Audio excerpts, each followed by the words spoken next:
Hello everyone, আমি স্মৃতি। আজকে আপনাদের জন্য নিয়ে এসেছি দুর্দান্ত স্বাদের পাউরুটি দিয়ে তৈরি কাস্টার্ড ক্ষীরের একটা ইয়ামি রেসিপি নিয়ে। দেখতেই পাচ্ছেন এই পাউরুটি দিয়ে তৈরি কাস্টার্ড ক্ষীরটা দেখতে কতটা লোভনীয় হয়েছে, আর এটার কনসিস্টেন্সিটা আমি আপনাদেরকে একটু কাছ থেকে দেখিয়ে দিচ্ছি। এই যে দেখুন, এটা কতটা স্মুথ টেক্সচার এসেছে। আপনারা এই রেসিপি ফলো করে বানালেই আপনারাও এরকম একটা স্মুথ টেক্সচারের কাস্টার্ড ক্ষীর বানিয়ে ফেলতে পারবেন। এই যে দেখুন, এটার জন্য লাগবে আমার একটু বড় সাইজের মাত্র 2 পিস পাউরুটি। পাউরুটিটাকে আমি এখন হাত দিয়ে ছিঁড়ে ছোট ছোট টুকরো করে নিয়ে নেব। সবগুলো ছোট ছোট টুকরো করা হয়ে গেলে এগুলোকে আমি এখন একটা হ্যান্ড ব্লেন্ডারের জারের ভিতরে নিয়ে নেব। পাউরুটির টুকরোগুলো ব্লেন্ডারের জারের মধ্যে দেওয়া হয়ে গেলে এখন আমি এটাকে ব্লেন্ড করে নেব।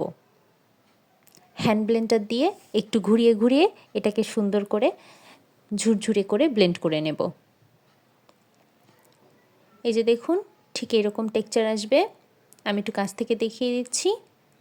ঠিক এরকম একটা টেক্সচার করে আমি এটাকে গুঁড়ো করে নেব। এখন চুলায় একটা ফ্রাই প্যান দিয়ে নেব।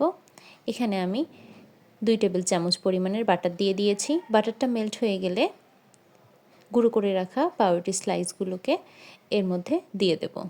এটাকে খুব ভালো করে গোল্ডেন ব্রাউন হওয়া পর্যন্ত ভেজে নেব। এই পর্যায়ে গ্যাসের ফ্লেমটাকে একদম লো করে দেব।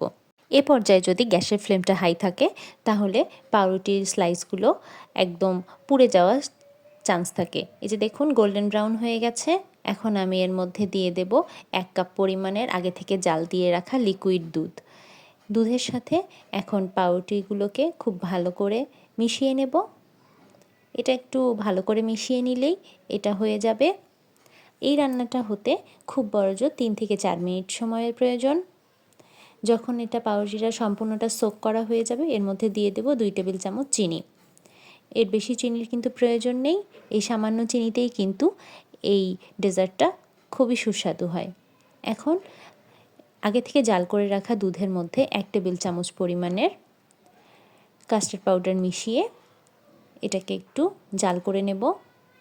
এটা যখন দেখব একটু বলক ওঠা শুরু করবে, ঠিক সেই পর্যায়ে গ্যাসের ফ্লেমটাকে অফ করে দেব।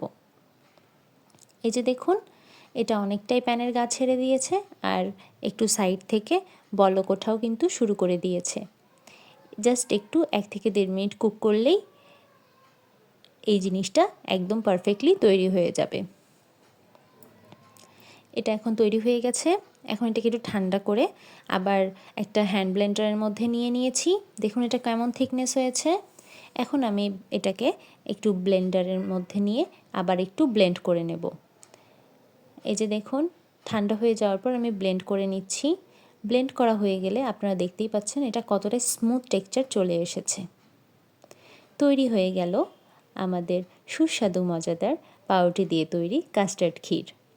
এই ক্ষীরটা আপনারা চাইলে গরম গরমও সার্ভ করতে পারেন, আবার এটাকে ঠান্ডা করেও কিন্তু আপনারা ইজিলি এটাকে সার্ভ করতে পারেন। এই যে দেখুন, আমি 2টো সার্ভিং গ্লাসের মধ্যে এটাকে সার্ভ করে নিচ্ছি। দেখুন এই ডেজার্টটা দেখতে যতটা লোভনীয়, খেতে কিন্তু মাশাআল্লাহ অনেক অনেক বেশি টেস্টি হয়।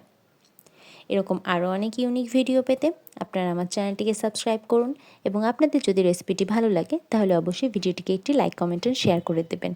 আর এই রেসিপি ফলো করে আপনারা যদি বাড়িতে পাউরুটির কাস্টার্ড ক্ষীর তৈরি করেন তাহলে অবশ্যই আমাকে কমেন্ট করে জানাতে ভুলবেন না রেসিপিটি আপনাদের কাছে কেমন লাগলো।